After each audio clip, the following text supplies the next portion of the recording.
Elon Musk is going to be by his phone all weekend, I'm sure, because this is a big weekend for Tesla, where we've been talking a lot about the protests against Tesla, the protests outside the dealerships, and in some cases, horrific acts of violence and damaging of property. Which doesn't make any sense. Doesn't make if you're any sense. upset with Doge to just go and attack somebody else's property who has nothing to do with this and probably was a liberal who bought an EV to try to show solidarity with that cause. Yeah, it's just so stupid. That part I just don't get. But there's another element to this now, which is freedom of speech, because of something that Elon said last night. He was on with Bret Baier on Fox News, and Bret brought up all of these Tesla protests that have been going on. And listen very carefully to Elon's reaction to this and what he says the president's reaction is to all of this. What are they doing this for? Why? And what's happening, it seems to me, is they're being fed propaganda by the far left. And they believe it. It's really unfortunate. But the real problem is not the people. It's not like the crazy guy that firebombs a Tesla dealership. It's the people pushing the propaganda that caused that guy to do it. Those are the real villains here, and we're going to go after them. And the president's made it clear we're going to go after them. The ones providing the money, the ones pushing the lies and propaganda. We're going after them. Well, I think that was very intentionally said that way. But if you're a champion of freedom of speech, it's got to rub you. It's a little scary, right? Which, of course, was Elon Musk's big reason to buy Tesla, or buy Twitter for $44 billion, basically saying he felt like Twitter did not have enough freedom of speech, and the whole point of that was to give much of his fortune over so that there could be more freedom of speech. So if you are someone who is organizing one of these Tesla protests this weekend, should you be concerned? I said if you're organizing the protest, just organizing it, not talking about acts of violence or damaging of property, but you're organizing a peaceful protest, should you be worried? Joining us right now is Congressman Eric Burlison, from U.S. Rep from Missouri. He has been a proponent of what the administration has called domestic terrorism, labeling this sort of violence against Tesla. He's not a proponent of domestic terrorism. No. He's a proponent of calling this domestic terrorism. Just to be clear, as we bring in the Republican congressman who's on a scenic tour through the beautiful state of Missouri. Congressman, welcome to TMZ Live.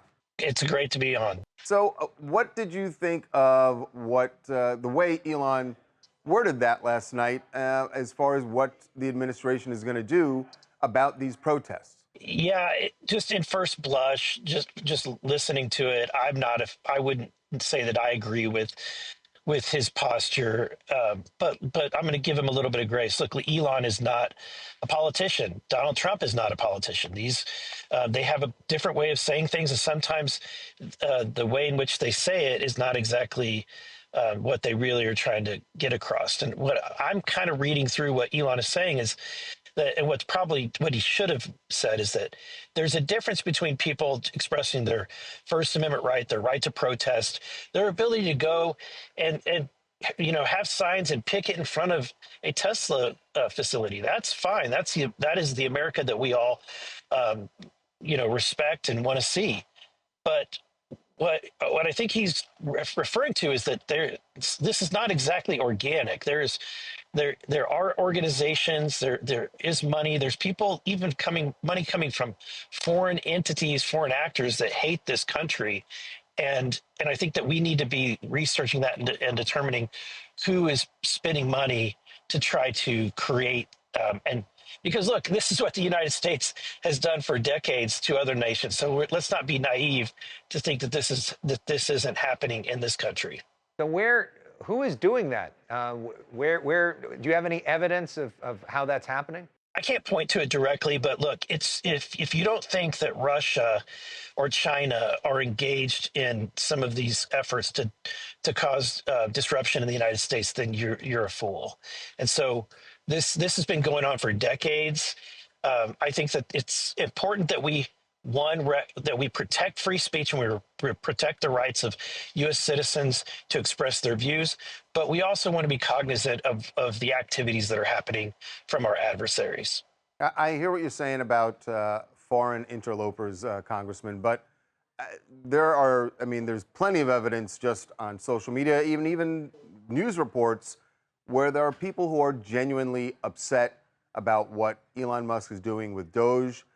Whether or not it's an effective way to change what's happening at Doge is a different argument. But that's why a lot of these that's the reason that they're having this Tesla takedown event this weekend. So that's not really about foreign adversaries trying to stir this up. There are Americans who are very clearly upset about this, and this is the way they have chosen to protest. And now, should they be afraid that the administration is going to go after them in some way? I wouldn't support that. I wouldn't support going after U.S. citizens who are peacefully protesting. I don't think. I think if Elon were on today, he probably would say the same thing. We all encourage free speech and peaceful protesting. I think that it's a fundamental part of the fabric of America. How do you say that President Trump is not a politician after the fact that he's run for president 3 times and spent all this time as president and is one of perhaps the most powerful president of our lifetime right now? Yeah, I think that we've gotten used to his rhetoric over the last few years, but it is definitely a different style of speaking. His style of doing things is very different than a politician. And so I think I've worked with politicians for quite some time. He, I would say, is new to politics still. Yeah, really appreciate you coming on, Congressman. Appreciate it. Thank you. Okay. All right. Well, it is going to be this. We'll see what happens this weekend as far as any response from the government to these protests, if anything happens. We'll be watching.